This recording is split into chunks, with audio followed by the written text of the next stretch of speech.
Hai kaum rebaners, pelajares atau berkejares, yang pokoknya yang semua ngares-ngares, kembali lagi bersama gua di channel Lamboy Cinema. By the way, apa kabar kalian semua? Apakah wifi tetangga masih aman? Kalau masih aman, alhamdulillah. Kalau nggak aman, kalian beli kuota lah. Dan tanpa banyak basa-basi lagi, silahkan kalian berbaring, miringkan HP, cek kuota. Takutnya mau habis. Oke, sebelum intro, kalian subscribe dulu ya channel ini. Gua hitung 1, 2, 3. Kalau sudah, mari kita masuk ke intronya.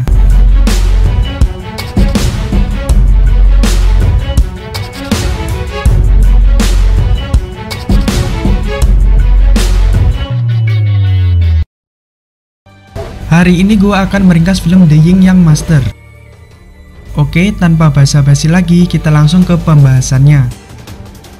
Film ini diawali dengan seorang anak kecil yang bernama Xingming yang sedang mempelajari sihir perlindungan bersama gurunya, yaitu Zhongxing. Xingming pun terus belajar mantra perlindungan hingga tidak terasa dia udah tumbuh dewasa. Tapi Xingming belum berhasil menguasai sihir perlindungan itu. Dia pun bicara pada gurunya dan menunjukkan bahwa dia lebih ahli dalam sihir teleportasi dan mengatakan sihir teleportasi lebih berguna untuk menahan musuh dibandingkan sihir perlindungan. Tapi guru Xingming terus bersikeras supaya Xingming lebih mempelajari sihir perlindungan untuk bersiap melawan ular bencana yang sebentar lagi akan bangkit. Dan benar, terdengar dari gemuruh dari belakang, rupanya ular bencana mau terlepas dari segelnya. Zhongxing yang terlihat cemas langsung memindahkan Xingming menggunakan sihir teleportasi. Akhirnya Zhongxing pun mengeluarkan mantra yang dimana memanggil 3 roh penjaga untuk melawan ular bencana tersebut. Ketiga roh penjaga itu pun langsung memasang segel agar ular bencana itu pun tidak terlepas. Namun ular bencana yang memiliki kekuatan yang luar biasa akhirnya pun terlepas dan dengan mudahnya menghancurkan segel penghalang. Di saat ular itu menghancurkan segel, murid-murid Zhongxing pun mulai muncul dengan menggunakan sihir teleportasi termasuk Xingming. Ular bencana pun mulai menyerang. Zhongxing pun berteriak memerintahkan semua muridnya untuk mengeluarkan mantra berlindung.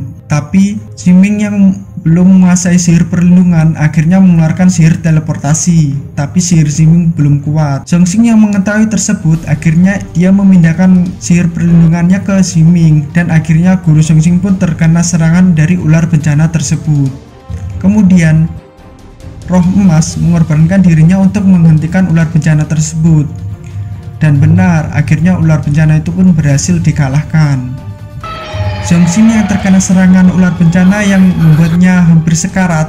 Sebelum mati, Zhongxing pun meminta permintaan terakhir, yaitu Xingming disuruh pergi ke kota Kaisar, di mana tubuh asli ular bencana disegel di tubuh wanita namun yang dilawannya tadi hanyalah bayangan, di mana 300 tahun lalu ia disegel oleh 4 master dari 4 wilayah, Kepulauan Timur, wilayah Selatan, wilayah Barat, dan kota Utara, dan meninggalkan 4 patung untuk pelindung agar ular bencana tidak kabur dari kerajaan kekaisaran. Bayangan ular itu muncul sebagai pertanda bahwa segel itu melemah. Setiap master dari klan harus datang ke kaisar untuk menyegel ular bencana itu. Oke, lanjut di kota kekaisaran. Terdengar alunan musik dari seruling yang dimainkan oleh seseorang, yaitu Master Boya. Dan Xingming pun baru sampai di kota kekaisaran. Mereka berdua merasakan kehadiran siluman di dekat mereka. Setelah melakukan pencarian, mereka pun menemukan siluman tersebut. Dan siluman itu telah mencuri alat musik dikarenakan di kehidupan sebelumnya wanita yang disukai oleh siluman itu adalah pemetik pipa di istana. Boya yang tanpa pikir panjang yang memiliki dendam sama siluman langsung mengarahkan anak panah ke siluman itu. Namun serangan tersebut digagalkan oleh Xingming yang tidak mau membunuh siluman tersebut. Xingming berkata siluman itu tidak memiliki niatan jahat. Namun Boya yang tidak mau mendengar alasan apapun, dia tetap ingin membunuh siluman itu, hingga terjadi perkelahian kedua master itu. Dan pada akhirnya Xingming memilih mengalah dan pergi menggunakan sihir teleportasi. Di samping itu, siluman yang ditolong Xingming sedang mencarinya dan berterima kasih dan mengajukan dirinya menjadi roh penjaga. dan roh penjaga itu bernama Batu Pembunuh. Kemudian scene berlanjut, Boya pun sampai di istana. Di sana, ia bertemu dengan Siming dan Longye. Mereka bertiga adalah master dari 4 klan yang akan menyegel ular bencana itu. Dan datanglah Hisoye. Siming pun terkejut melihat wajah yang mirip gurunya yang pas waktu muda, dan dia menyadari bahwa ada yang tidak beres di istana. Keesokan harinya, para master pun berkumpul untuk melakukan penyembahan langit, dan datanglah sang putri yang menanyakan Master Hongru dan belum juga datang. Terlihat seorang pelayan yang berlari menyampaikan sesuatu. Ternyata Master Hongru yang telah tewas terbunuh. Mereka pun melakukan penyelidikan atas kematian Master Hongru. Setelah mereka berbincang, mereka mencurigai Siming, yang dimana rumornya dia adalah anak dari siluman rubah. Kemudian di malam harinya para master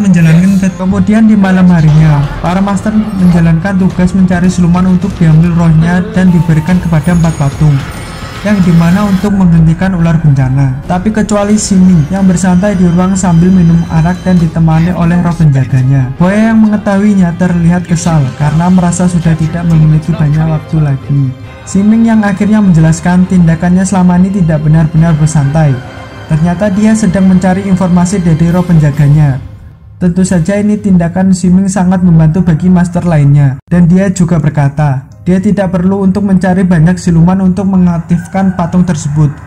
Cukup satu siluman yang memakan hasrat terbesar manusia. Kemudian dia mendapatkan informasi, ada siluman yang menyerang di ruangan sang putri. Lalu mereka bergegas menuju ruangan putri. Dan benar, terlihat putri sudah tergeletak tak sadarkan diri.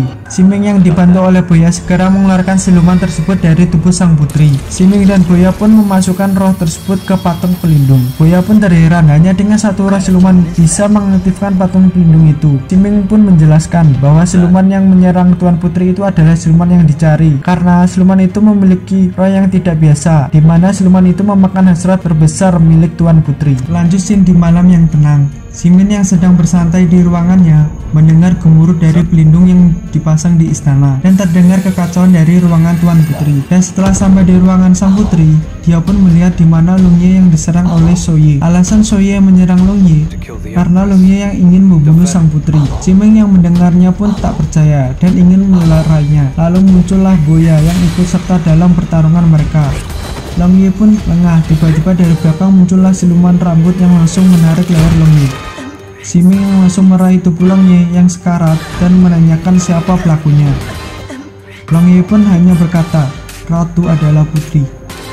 Setelah berkata tersebut, Longye pun tewas. Siming pun terdiam dan memikirkan apa yang dimaksud oleh perkataan Longye. Kemudian ketika semua sudah kembali ke ruangan masing-masing, sang putri mengarahkan pedang ke Soye. Apa maksud tindakannya? Ternyata sang putri sudah tahu bahwa pengendali siluman rambut itu adalah Soye.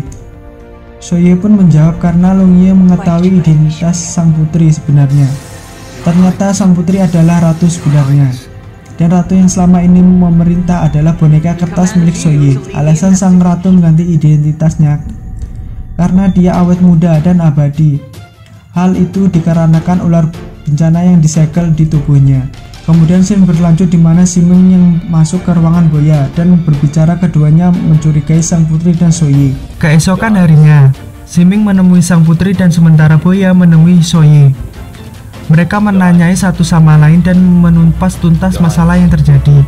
Ketika Siming menanyai beberapa pertanyaan sama sang putri, tiba-tiba siluman rambut dari belakang dan langsung menyerang sang putri dan membuatnya tak sadarkan diri. Siming lalu segera mengejar siluman rambut itu. Namun saat Siming sedang memojokkan siluman rambut tersebut, tiba-tiba siluman itu pun lenyap sambil tertawa dan berbicara. Karena dia sudah membalaskan dendamnya yang dipendam selama 60 tahun, akhirnya berhasil terbalas. Kemudian Siming menemui Boya, dan di mana Boya tergeletak terkena sihir ilusi dari Soye. Mereka berdua pun menyusul Soye dan Siming pun menjelaskan kepada Boya bahwa selama ini Ratu adalah putri dan menceritakan semua kejadian itu adalah kelakuan Soye dan putri atau Fang Yu. Mereka berdua pun menghentikan Fang Yu dan Soye yang akan membangkitkan ular bencana. Namun Soye mengeluarkan sihir teleportasi dan memindahkan mereka berdua ke kurungan bawah tanah. Siming yang ahli sihir teleportasi dengan mudahnya keluar dari kurungan itu. Tapi Boya yang tak mahir dengan sihir sempat terjebak di kurungan bawah tanah itu, namun berhasil diselamatkan oleh Siming. Di saat yang sama, Fang Yu sedang berbaring di atas meja batu dan dia melahirkan ular dari tubuhnya. Ular bencana yang masih kecil itu pun memasuki tubuh Soye melalui mulutnya dan menyatu dengan Soye. Siming dan Boya pun telah kembali, tapi mereka terlambat karena ular bencana benar-benar udah bangkit. Ular bencana yang memiliki wujud besar itu pun pergi mencoba meninggalkan kota kekaisaran. Keempat patung penyegel itu pun bangkit dan membentuk kurungan, tapi salah satu patung itu tidak mengeluarkan segelnya. Itu adalah patung tanggung jawab Soye. Soye sengaja tidak memasukkan roh siluman ke dalamnya, agar memberi jalan keluar untuk ular bencana. Saat sedang menaiki ular bencana, Fang Yu merasakan bersalah atas apa yang ia lakukan. Akhirnya Fang Yu mencoba melompat bersama-sama dengan Soye dari kepala ular bencana. Namun digagalkan karena ular bencana yang dikendalikan Soye berhasil menangkapnya. Siming dan Boya telah sampai di gerbang yang akan dilalui oleh ular bencana tersebut. Kemudian Siming memanggil 3 roh penjaganya, yaitu anjing salju, pelukis sila, dan batu pembunuh. Ketiga roh tersebut berusaha menghentikan ular bencana, dan bersamaan Boya pun berkata ingin mengaktifkan patung pelindung itu dengan mengorbankan jiwanya agar mencegah ular bencana pergi dari kota kekaisaran. Dan Boya pun meminta pada Siming untuk menjadikan roh pelindungnya. Siming pun hanya terdiam dan memandang Boya. Boya pun pergi ke patung penjaga itu. Satu persatu roh penjaga mulai kewalahan. Salah satu roh Siming, yaitu anjing salju, memintanya untuk segera menyusul Boya. Siming pun menghampiri Boya yang sudah tak sadarkan diri. Boya sudah mengaktifkan patung itu dengan menggunakan jiwanya sendiri, dan tentunya berhasil. Dan segel kurungan pun aktif sepenuhnya, mengurung ular bencana di kota kekaisaran. Soye yang memiliki kekuatan ular bencana berhasil mengalahkan beberapa roh penjaga milik Siming. Di situ juga muncullah Boya yang dalam wujud roh, dan Siming memberikan mantra di mana menjadikannya roh pelindung. Boya yang memiliki kekuatan yang baru itu pun pergi melawan Soye. Mereka berdua bertarung secara sengit. Sementara Siming menemui Fang Yu yang menggunakan sihir teleportasi yang berada di dimensi lain. Siming pun membawanya ke masa lalu dan menemui guru Siming, yaitu Zhongxing. Zhongxing adalah laki-laki yang dicintai oleh Fang Yu di masa lalu. Alasan Soye merubah wajahnya seperti Zhongxing adalah karena dia roh penjaga yang diciptakan oleh gurunya Siming, dan juga agar Fang Yu tidak kesepian. Fang Yu sempat berbicara pada Zhongxing berbagai hal, tapi pada akhirnya Zhongxing pun lenyap. Fang Yu pun telah menyadari perbuatan selama ini. Mereka berdua pun kembali untuk menghentikan ular bencana itu. Di saat bersamaan, Boya pun melemparkan pedang peninggalan guru Siming, namun berhasil ditahan dengan mudahnya dengan sihir pelindungan. Di saat Soye dan Boya mengadu kekuatan, Fang Yu menggertak Soye untuk bunuh diri. Dan benar, Fang Yu pun bunuh diri. Karena ular bencana tidak lagi bersarang di tubuhnya, Fang Yu pun tewas. Soye yang melihat itu pun merasakan kegagalan karena dia adalah roh penjaga yang ditugaskan untuk melindungi Fang Yu. Konsentrasinya pun pecah dan pedang itu pun berhasil menancap di dada Soye. Tapi sebelum lenyap, ular bencana itu pun mengeluarkan serangan terakhir ke arah Siming. Siming yang tak sempat menghindar dilindungi oleh Boya yang menggunakan tubuhnya sebagai perisai. Boya pun akhirnya menghilang akibat serangan ular bencana. Dan ular bencana itu pun lenyap, tapi Soye yang masih bertahan meskipun pedang menancap pada dadanya. Soye pun mencabut pedang dan melemparkannya kepada Siming. Siming yang sempat menahan dengan sihir perlindungan, tapi pedang itu berhasil menembus sihir perlindungan tersebut. Namun Siming masih berdiri dan mengingat perkataan oleh gurunya. Siming akhirnya mengerti apa yang dimaksud oleh gurunya, dan kekuatan Siming sesungguhnya pun bangkit, dan ia mengambil pedang lalu menusuk mengarah kepada Soye. Soye yang tak berhasil menghindari kekuatan Siming akhirnya tewas, dan akhirnya ular bencana pun berhasil dikalahkan dan kekaisaran pun kembali aman dan damai, dan mereka berpisah kembali ke tempat asalnya. Siming yang menaiki perahu kecil dan pergi sambil dimainkan seruling oleh Boya, dan akhirnya film pun tamat. Itulah ringkasan film Ying Yang Master versi Lambo Cinema. Menurut gua film ini bagus dan recommended. Dan terima kasih sudah menonton video ini. Jika kalian suka, kalian like dan subscribe. Dan kalau ada request film, silahkan isi di kolom komentar. Oke, sampai jumpa di video selanjutnya.